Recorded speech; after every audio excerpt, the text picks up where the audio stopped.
Guys, welcome to my little paintbrush. I'm really excited you're here today. My name is Miss Cami and we get to paint the Fortnite llama today. And it's a super fun, simple painting that I hope you enjoy creating with me. Before we get started, I'm going to give you a few tips that will help you have a successful experience, okay? First of all, I hope you have our paint kit because if you do, you're going to have a prepped surface like I do. You're going to have the same paints that I use. You're going to have the same size brushes I have.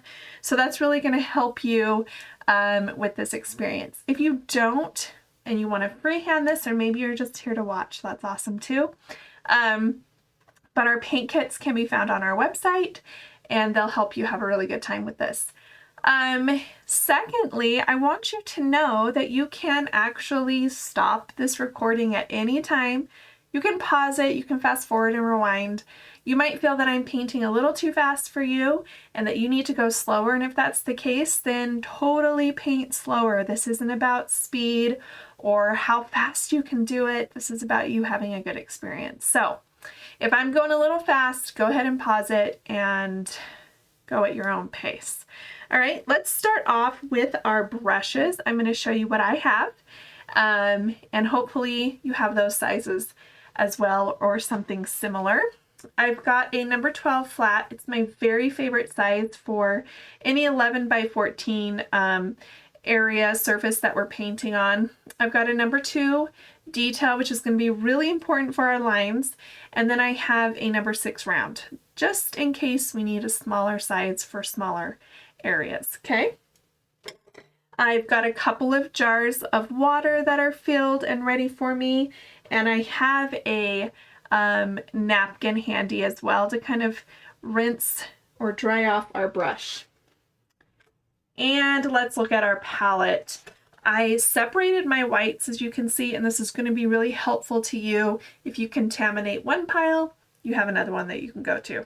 So lay out your paints like this if you can. It'll really be a little bit easier to access them. Okay, let's dive right in. I've got my number 12 flat, which is what I'm going to use first, and I'm going to get it wet because acrylic paint needs water. So we always want to start with a nice damp brush. Let's go ahead and get a nice scoop of white and move it over to our yellow, which is going to be our background color. We just want to lighten it up a little bit. You can go as light or keep it as dark as you want. It's your painting. You do your thing. You can even use a different color. You know, you can make a fun lime green with these two colors here, this turquoise and yellow. So if you want to spice it up, change it up, totally up to you. Now we're just going to fill our background, which is a pretty basic background on this guy. And I will warn you, I've painted in front of cameras for a long time, and yellow is one of those colors that just pops so strong. And so a lot of times people will say to me as they're watching me or painting with me and I'm on a screen, they'll say, "Oh my gosh, your yellow is so much brighter than mine." And it's not, it's just that it's coming off a lot stronger. So as you can see, I'm not painting on a canvas today for a lot of reasons. We like to use a mixed media paper whenever we do our recordings. So I don't have those wrapped canvas edges that maybe you have. And so I don't have edges to paint. But one thing we tell our artists all the time is wrap your edges. That way your painting can be nice and complete when you set it on a shelf or hang it on the wall. Typically an artist would wrap their edges unless they're going to frame their art. So if you don't plan on framing your art, go ahead and wrap the edges of your canvas as well. And as you can see, backgrounds just go right in nice and fast. Couple of tips: if you are not getting a nice smooth offload with your brush, your paint might need more water. So just get your brush wet and add some more water. Or you might just not be loading your brush heavy enough, which It happens a lot with newer artists. A little nervous about how much paint they put on their brush, so they don't put enough on there, and then they're having to kind of fight the canvas, because your canvas will have those grooves, kind of be roughed, scuffed up a little bit, and you'll definitely be fighting those. Okay, got our background in. Just for fun, I'm going to add some white to the corner of my brush, and I'm going to put some highlight around my llama. We do this for a couple of reasons. First of all, it brings the attention to the subject, which is the llama. Secondly, it breaks up that flat background look and adds a little bit of fun dimension. And also, it's just really good practice to blend two colors or shades into each other. So try this out. It can feel a little tricky at first, but just think of it as a halo going around your llama. My paint during this recording is going to dry so fast. And the reason for that is I'm surrounded by lights, okay? To make sure you're getting the best lighting possible during this tutorial. And so that those lights are really gonna dry my paint, which is gonna allow me to paint quicker than you guys and kind of force me to, because with acrylic paint, you've got to blend wet into wet. And once your paint dries, you lose the blending opportunity. And so you might be feeling like, oh my gosh, my paint is not as dry as hers, or I'm not getting the blend that I want to. And that's when you might need to pause the video, wait a second, you know, fan your painting, other things. But mine's going to be drying at the speed of light here. So it's just kind of part of the process. Okay, background is in and it's looking super fun. I'm going to wash my brush really, really well, get the yellow out, because I'm going to go to purple next. And we all know that purple and yellow, although they look awesome together, they will mud out together. So I want to make sure that yellow is out. Now we're going to go ahead and lighten some of the purple for the top part of our llama. Purple actually needs white anyway, so it's really good that this is a lighter purple on this llama. I'm going to make sure I get a nice good mix on that. But notice I'm not using all of my purple, because I do want some of that left for some shadowing. Okay. So here we go. And I know what you're thinking about me painting right over those pencil lines. If you have a prepped surface, you might be thinking, oh my gosh, I'm losing my lines. A couple of things. You might lose your lines. But also, as your painting dries, the pencil will lift up a little bit, and so it might kind of come back. But also those lines are just there as a little bit of a reference. If we have to freehand, we can, because we can do hard things, right? We can do hard things. I'm going to gently go around the eyeball. I don't want to lose the eyeball, because if there's one thing I don't want to freehand, it's circles. No way. I don't like to do that. As I'm painting along, I might just go back into sections I've already painted, give it another layer. Just depending on how much white you put in your purple will determine if you need to do multiple layers or not, or it might come down to how you've loaded your brush. Sometimes purple just needs more layers, so you can kind of go by your own, what's happening on your surface at home, and you can decide if you need more layers or not. Again, because of the speed at which my paint is drying, I can kind of do a double layer as I go. Ooh, painting around that eye is a little bit of a process where you kind of have to slow down. This is where my little dude artists really get anxious. Make sure you slow down around those eyes. Looking over at my reference photo, making sure I get all this as close to the original. Sometimes I paint an original and then I don't do a recording for quite a while, and so I have to look back and remind myself what I did. Oh, got a little in the harness, but that's okay. One thing that's really great about acrylic paint is it's pretty forgiving. So we're doing our best not to get in the areas that we're not painting right now. But if it happens, it's okay. There's usually options. Let it dry, paint over it, you know, wipe it out with a damp paper towel, or a Clorox wipe works really good because it has the alcohol in it that will eat away at the paint. I usually have some of those handy.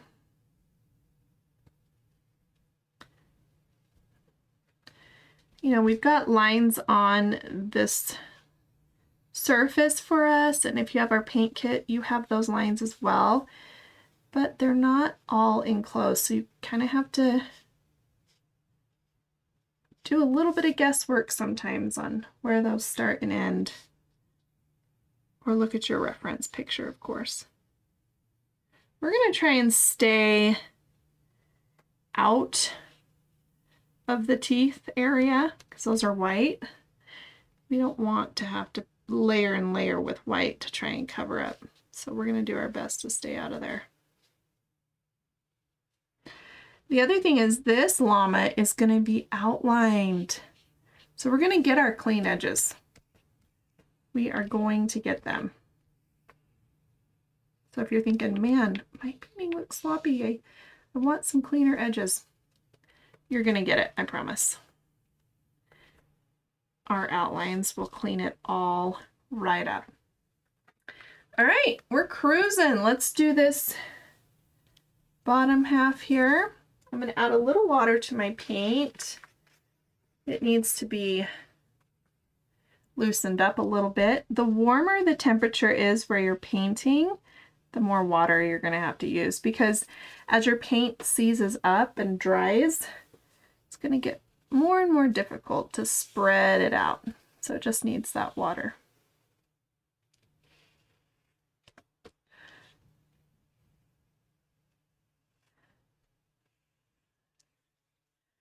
I've actually never played Fortnite, but my kids tell me what I need to paint, and this was one of the requests my kiddos made. So here we are.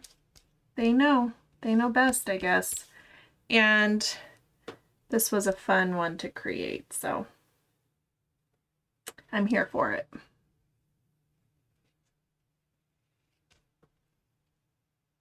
Just getting in all of these little rectangled edges here.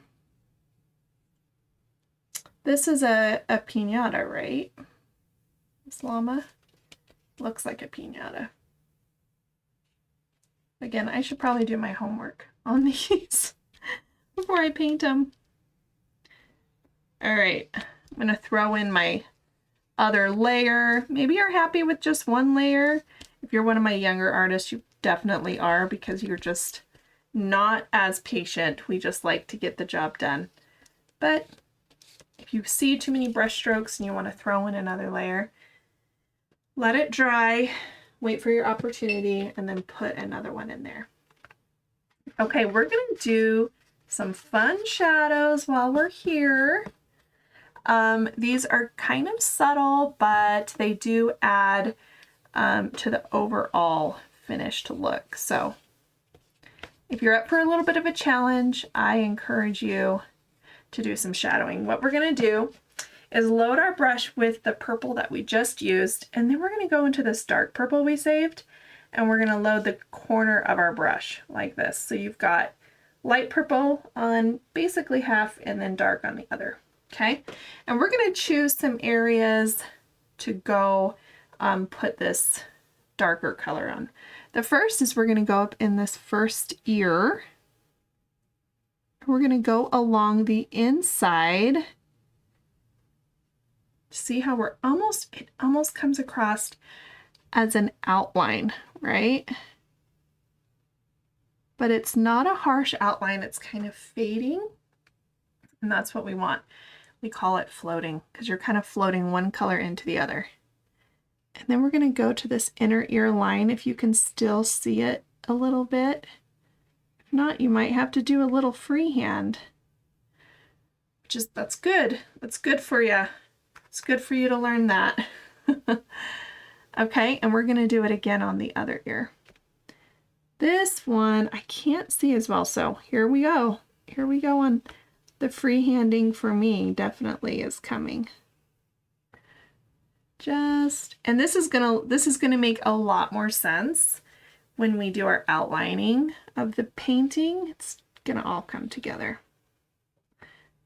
These are just subtle things that help the overall finished painting. Okay, now we're gonna come up the front here, right up the front, and go around the top.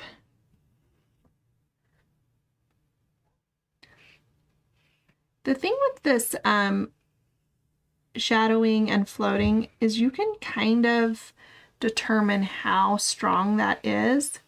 You can have a lot of it or just a little bit. If you feel like, oh, that's too much, I don't like that, then you can kind of ease up on it a little bit, and that's totally fine.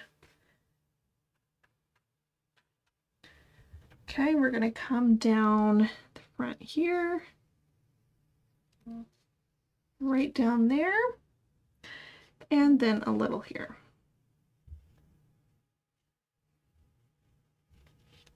You know, I always say kind of go with what you like in these paintings more than what I've done.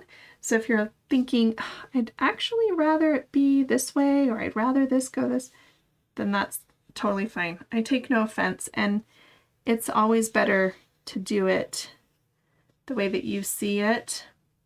You'll just be happier with it.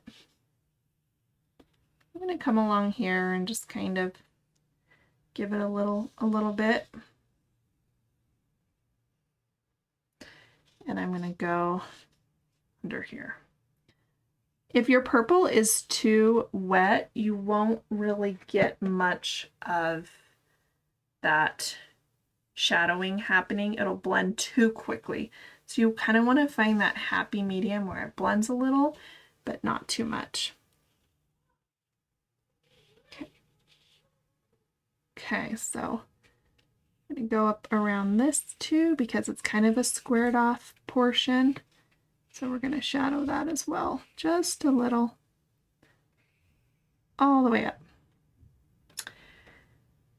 It looks pretty good, guys. Looking pretty good. Hopefully you're not stressing too much.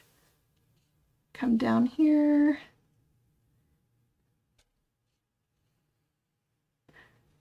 These are always little steps that I think they take a little bit of time to learn. Once you learn them, you're set. And you can kind of pull it out and do it all the time, which is fun. Okay, top half of our llama is done. Let's dive into the bottom. Kind of making a mess here. I need another scoop of white over by my turquoise. And I'm running out of space. Apparently I need a lot more space. Try not to get into my yellow too much. And I'm making my light turquoise color. This looks about right. Okay, and we're going to fill that in. Again, if we're wrapping our canvas, we're going to want to flip this upside down and get the bottom. Make sure we wrap it on all edges, making sure our picture makes sense. Come up here and then follow this here. Again, there's going to be lines. There's going to be dark outlines. So if you see some of that white come through, just don't stress it. Don't stress out. It's going to be okay. I think that's one thing that we do too often is we are painting and we decide we don't like the painting and we're only a couple steps in. Okay, let's do the same thing. Dip the corner in our darker turquoise and kind of do some more fun shadows. And these, you know, they make a difference. They might be a little bit of a pain, but they make a difference. So try it out. Try it out and see if you like it. Washing our brush again. I'm going to go ahead and clean up the eyeball. So I'm going to get some white. Typically, you can go without painting the white portion of your canvas if you don't need to clean anything up. I personally just want to go through and make sure my eye is all ready for the next steps. So I'm going to paint it white. Perfect. Okay. I'm not even going to wash my brush because I'm going to make a light brown for the harness. So I have white in my brush. I'm going to come over here and mix some white and brown together. See that turquoise coming through in my brush, so I got to kind of clean that out a little. That happens. The paint hides up in the middle part of our brush all the time. So sometimes you just need to clean it out a little better. You can also add a little gold to this. I like that because this brown tends to kind of veer on the pink. I gotta grab my towel here for my brush. It kind of goes a little pink. So when I add the yellow, it just brings it back to that warmer tone, warmer brown tone. Rinse in my brush really good. Get that turquoise out. It's wanting to hide in there today. Okay, so load with your brown. I might make this a little darker. There we go.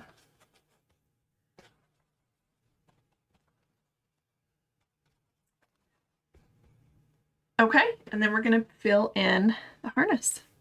And it's just about the width of this brush, which is nice. But if you're feeling a little bit not so confident in your painting skills to keep the brush within the harness lines, you can switch and use probably your number 6 round is what I would suggest.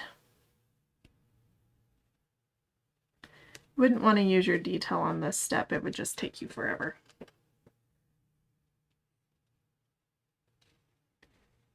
would take you a long time. Okay. Filling this in here. This will also be outlined. So if you're thinking, I can't get any closer to the purple, you don't need to. Okay, we're going to add the shadows same way. Putting some darker brown on the edge of my brush here and just following the bottom. The bottom of my harness here. So I'm shadowing the bottom and we'll highlight the top.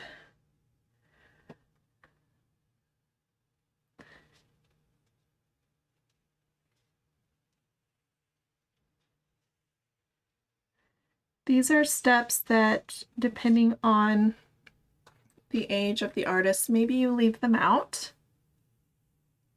because these are trickier. I would say if you're 5 or younger painting this, maybe leave those steps out because they're just a little trickier. Okay, friends, you're getting so close to the end of this painting, believe it or not. I'm going to wash my brush again, and I'm going to go ahead and paint the black of the eye. I'm in here with some black paint. Go ahead and fill this in. I'm going to use my flat because I'm very comfortable with that. You might not be. You might be feeling like you want to use your round, and that's totally fine. That's why you have different sizes available to you. And don't feel like you have to use what I use. This is years of painting, and the flat brush is my favorite. So I've got a little too much water on that side, causing me some grief. You know, circles are hard. They grow as we paint them because we keep thinking, it's not a circle. It's not a circle. I want it to be a circle. So then we keep going over it. I'm going to have to do another layer in there. And then it gets bigger and bigger. So just know when to step back. This little circle right here is a gray color. So I'm going to make some gray while there's black on my brush, and it doesn't take a lot at all, as you can see. A little bit of black goes a long way when making gray. So I get my gray made. Then I'm going to go here and do this circle. This is a nice clean up opportunity for this circle. Clean up all of our edges. Okay, and then we'll shadow the bottom of that with some black. Just like so. It's looking really good, guys. Like, I hope you're feeling confident. I hope you're feeling confident in your painting. When we start to put these lines in, I think you're going to see it come together quite a bit. I'm going to do that second little layer of black on my eye. My paint was pretty wet and thin. I've been using a ton of water because of the lighting in here, so I just needed to add that. Okay, let's jump in and do the lines. I'm going to get my detail brush out, and the biggest tip I can give you is I want you to mix some water in your black paint. And I want you to do this several times, okay? I want you to make an inky consistency with your black, because that inky consistency is going to save you with these lines, and it's going to make this process so much easier. So get a nice thin ink consistency, not water. We're not water coloring yet, okay? You just want it nice and thin. And then let's do these lines. And remember, I've been doing line work for a long time, and so this might look like so easy to you, but you don't feel like you're having an easy time doing it. Be kind to yourself and just do your best, because lines are hard. But if your paint is thin enough, you are going to get this very smooth line that just amazes you. Even on the textured canvas, I can get this smooth offload of my brush if my paint consistency is right, okay?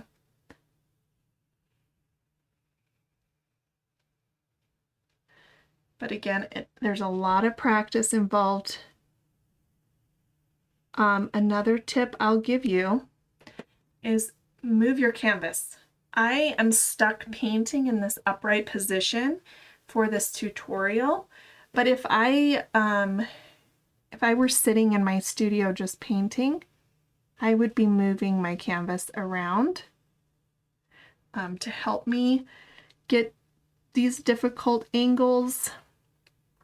I would not be sitting up straight the whole time like this. So you move your canvas as much as you need to. Don't feel like you have to be upright the whole time. Pressure is a big thing as well. The more pressure we put on our brush, the thicker the line, right? When I come down here, we'll fill this in just a minute. I want to get these other lines in.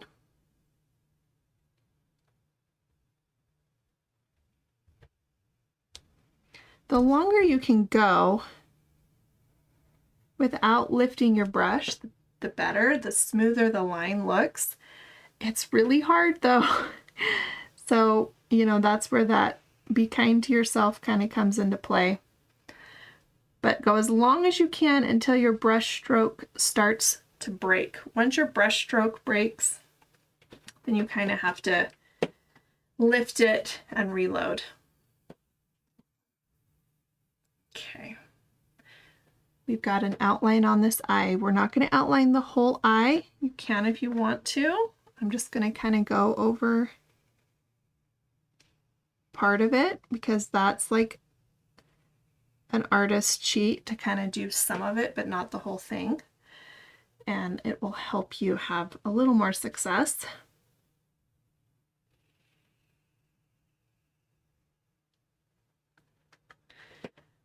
Okay, coming along, coming along. I'm going to come up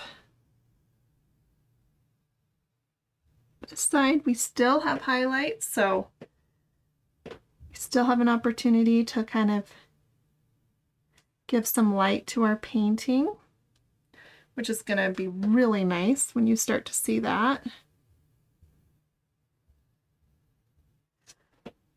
Whew. It's kind of stressful. Even for me, lines are hard. Okay, I'm going to go across here and then down. It's got a little mark there. You'll notice I'm adding little things, that lines that you don't see on your canvas. Those aren't traced for you.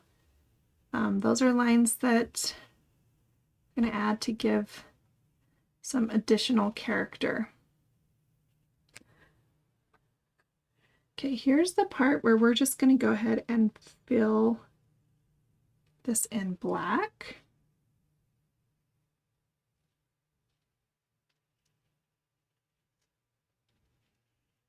Believe it or not, this was the hardest part of creating this painting, this sort of black portion of the mouth. It was just tricky for me to get right. But I think we got it. Then we're going to outline these teeth. If you got purple in the teeth at any point or yellow, you can go through and clean it up, just kind of like I did the eye. Mine was looking okay, so I didn't do that, but you can definitely if you need to. All right, we're coming along. Coming along here.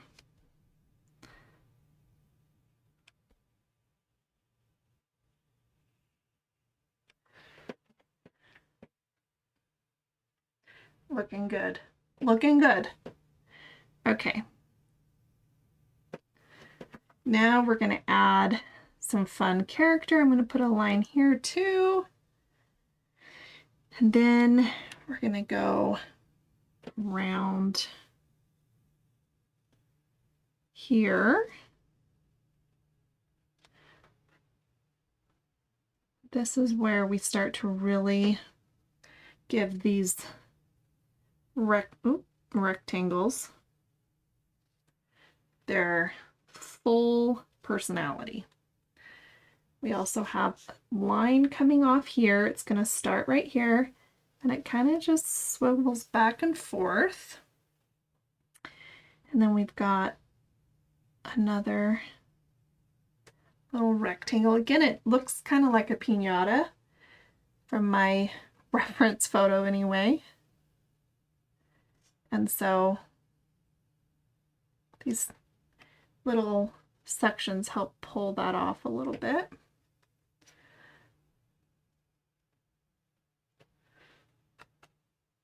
Looking good. Okay, and then we're going to add some extra ones here. Going to go like that, and then up in here.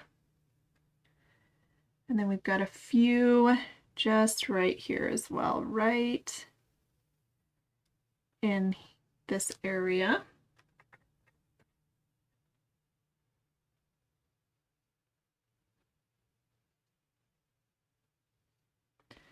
And these are freehand, and you can put in more if you want, less if you want. This is looking cool though. I'm pretty happy. I'm pretty happy with it.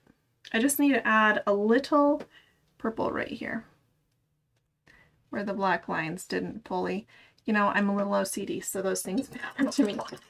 Okay, we get to do our highlights before we sign our name. Believe it, that's how far we are into being done, or close we are. Words are hard sometimes. I'm going to make sure my flat brush is really clean because I'm just going to use a damp brush with some white on it to do my highlights. And these are going to go on so quickly, and they're just fun. And they wake your painting up. I always tell the artist that. Do the highlights, they wake the painting up. Make sure your black lines are dry before you get too close to them. And then just have some fun. And you'll see as we come along here how much, and I need to, kind of lost that line, didn't I? I got a little too close. That's why you want to make sure the black line is dry, because you might get super close. And I'll come back and put that one in. Case in point, right? Do our highlights up here. And then down this section. Get it wet anytime it's kind of drying out and you're not able to really get a good flow of the paint. Yeah, my artist would always say to me, Miss Cammie, can I skip the highlights? And you know, I'm really into you are the artist of your work. So of course it was always up to them, but I would say to them, you know, the highlights do wake your painting up. So always encourage you to do a few.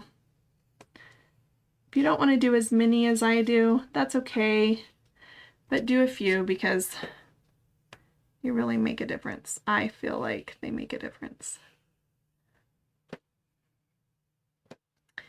Going along here.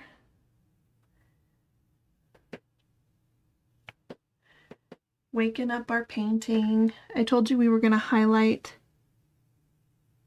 the top of our rein here. Harness. Whatever we're painting. You guys know. You guys know what we're painting.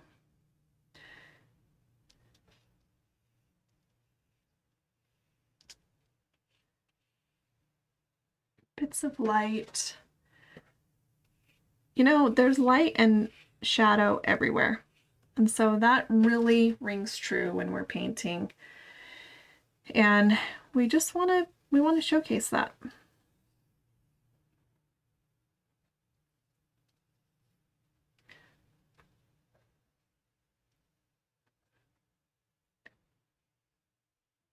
Showcase it where we can. Show it off a little bit.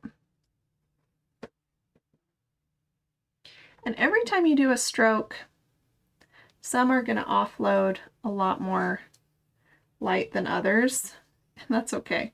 They don't all have to be the same, which I think is part of the fun of it, you know, trying not to make it all exactly the same. All right, this is looking pretty good. I do need to come back up here and find that black line again. I'll do that real quick, because I did kind of lose it. Did paint right over it.